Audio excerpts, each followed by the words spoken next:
नहीं चाहिए धर्म अर्थ काम मोक्ष, बेकार है हमारे लिए।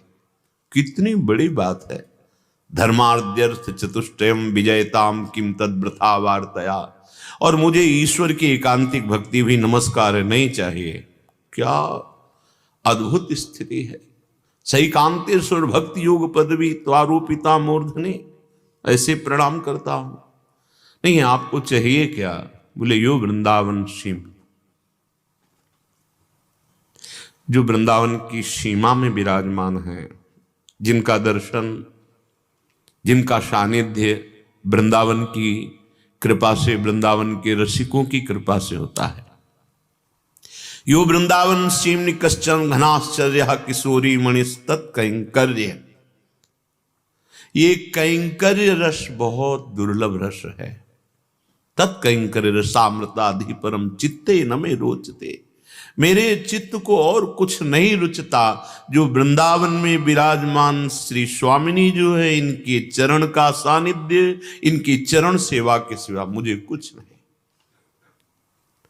तो श्री जी के जो चरणों की आसक्ति है, श्री जी के चरणों की जो दासता है, तो श्री राधा किंकरी नाम लुठत चरणयो अद्भुता सिद्धि कोटि। करोड़ों अद्भुत सिद्धियां शक्तियां उसके चरणों में लौटती रहती हैं। जो गोरे चरणारविंद की आराधना में तन्मय होकर श्री स्वामिनी जी को सुख पहुंचाता है, स्वामिनी जी की सेवा करता है। श्रीपाद कह रहे हैं, श्रेयर दुष्टायास्ते जगत नहीं नामपि भविता। तुम्हारा नाम भी हमें पसंद नहीं, मोक्ष नहीं पसंद।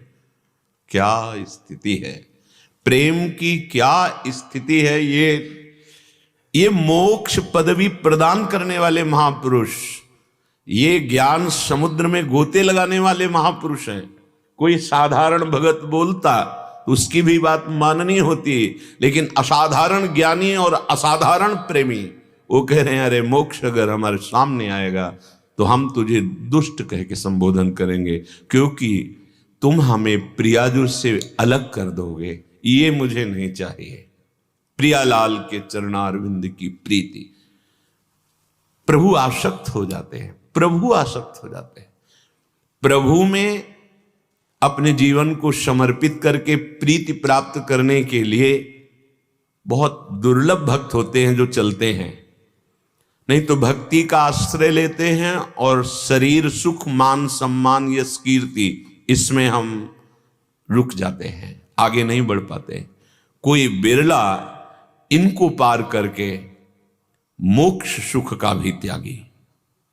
पहले इनको पार करे तब मोक्ष सुख जागृत होता है।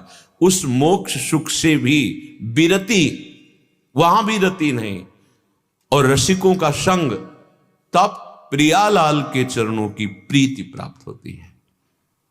यह सिद्धांत है। लेकिन कृपा सीधे रसिकों का संग और प्रियालाल की प्रीति, सीधे, उसे कोई अन्य यात्रा नहीं करनी पड़ेगी। इसीलिए रसिक संग दुर्लभ बताया गया है। प्रियालाल के प्रेम में डूबी हुई रसिकों का संग ये त्रिभुवन में सबसे दुर्लभ लाभ है। यदि मिल गया तो विश्वास करो, अगर उनके वचन के अनुसार चलोगे तो इसी जन्म में पंचम पुरुषार्थ प्रेम की प्राप्ति हो जाएगी। जिसकी बुद्धि प्रेम में लग गई प्रभु के, अब उसे कुछ प्राप्त करना बाकी नहीं रहा। जब सर्वलोक महेश्वर अखिल कोटि ब्रह्मांडों के ईश्वर प्रेम के अधीन होकर पहले प्रेम प्राप्त करने के लिए जोई जोई प्यारो करे सोई मोहि भावे, और जब प्रेम प्रकट हो जाता है तो भावे मोहि जोई सोई सोई करे प्यारे। सिद्धांत है। प्रेमी जनों के हृदय में वही स्फुरण होता है जो प्रभु करते हैं। उनके हृदय में जो स्फुरण होता है वही प्रभु करते हैं। भगवत ऋषि जी ने कहा, हम वही गाते हैं जो लीला करते हैं, और हम जो गाते हैं वही वो लीला करते हैं।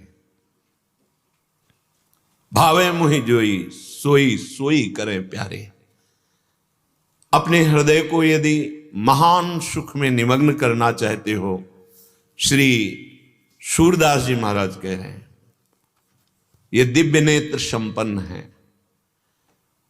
वो मोक्ष में सुख नहीं है जो प्रियालाल के प्रेम में सुख है। अरे एक जरा सा बिंदु प्रकट हो जाए प्रेम का, हृदय बहा बहा घूमता है। पर आचार्य कृपा न हो तो प्राण क्षमता नहीं कि उस प्रेम को सह जाए, हृदय की गति रुक जाए, इतनी क्षमता नहीं।